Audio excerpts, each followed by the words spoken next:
తమిళ భాషల్లో హన్సిక చాలా వరకు గ్లామర్ రోల్స్ చేస్తూ వచ్చింది. కొంతకాలంగా హర్రర్ థ్రిల్లర్, సస్పెన్స్ థ్రిల్లర్ సినిమాలు చేస్తూ వెళ్తోంది.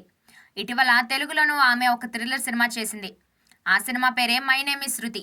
నవంబర్ 17వ తేదీన థియేటర్లకు వచ్చిన ఈ సినిమా డిసెంబర్ 29వ తేదీ నుంచి అమెజాన్ ప్రైమ్లో స్ట్రీమింగ్ అవుతుంది. ఈ థ్రిల్లర్ స్టోరీలోని విశేషాలు ఏమిటనేది ఇప్పుడు చూద్దాం. హైదరాబాద్లో ఎమ్మెల్యే గురుమూర్తి తన రౌడీజాన్ని కొనసాగిస్తూ ఉంటాడు. తన దారికి ఎదురొచ్చిన వారిని హత్య చేస్తూ వెళ్తుంటాడు. అతని వెనుక home minister Pratap Reddy, DGP ఉంటారు. అమ్మాయిల స్కిన్తో ఎమ్మెల్యే గురుమూర్తి బిజినెస్ చేస్తుంటాడు. అమ్మాయిలను కిడ్నాప్ చేసి వాళ్ళ స్కిన్ ఒలిచేసి అంతం చేస్తుంటాడు. స్క్రీన్ గ్రాఫ్టింగ్ చేయడంలో వాళ్ళకి కాస్మెటిక్ సర్జన్ కిరణ్మయి సహకరిస్తూ ఉంటుంది. చర్మ సంబంధమైన వ్యాధులతో బాధపడుతున్న వారు, ప్రమాదాల కారణంగా స్కిన్ డ్యామేజ్ అయిన వారు డాక్టర్ కిరణ్మయిని సంప్రదిస్తుంటారు. ఎవరికి ఎలాంటి స్కిన్ టోన్ అవసరమనేది ఆమె ఎమ్మెల్యే గురుమూర్తికి చెబుతూ ఉంటుంది. అందుకు సంబంధించిన అమ్మాయిలను అతను కిడ్నాప్ చేయిస్తుంటాడు.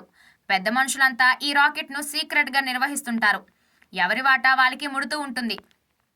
గురుమూర్తి మనిషిగా ఉన్న చరణ్ అలియాస్ సాయి తేజ్ ప్రేమ పేరుతో అమ్మాయిలను ట్రాప్ చేసి తమ స్థావరానికి తరలిస్తుంటాడు. ఈ నేపథ్యంలో జాబ్ నిమిత్తం భీమవరం నుంచి శృతి అలియాస్ హన్షిక హైదరాబాద్ వస్తుంది.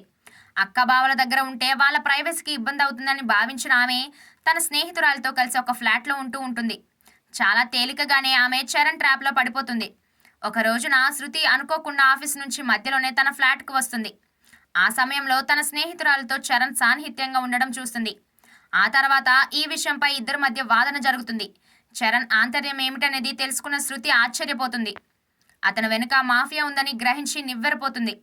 ఆ సమయంలో శృతి చేతిలో గాయపడిన చరణ్ కుప్పకూలిపోతాడు. అతన్ని వాష్రూమ్లో బంధించి ఆమె తన ఊరికి వెళ్తుంది. ఆ తర్వాత అక్కడి నుంచి తిరిగొచ్చిన శృతికి వాష్రూమ్లో చరణ్ కనిపించడు. ఆ స్థానంలో ఒక యువతి శవం ఉంటుంది. దాంతో శృతి బిత్తరపోతుంది. చరణ్ ఏమయ్యాడు? వాష్రూమ్లో శవంగా పడి ఉన్న యువతి ఎవరు? తమ బిజినెస్ గురించి శృతికి తెలిసిపోయిందని గ్రహించిన గురుమూర్తి ఏం చేస్తాడు?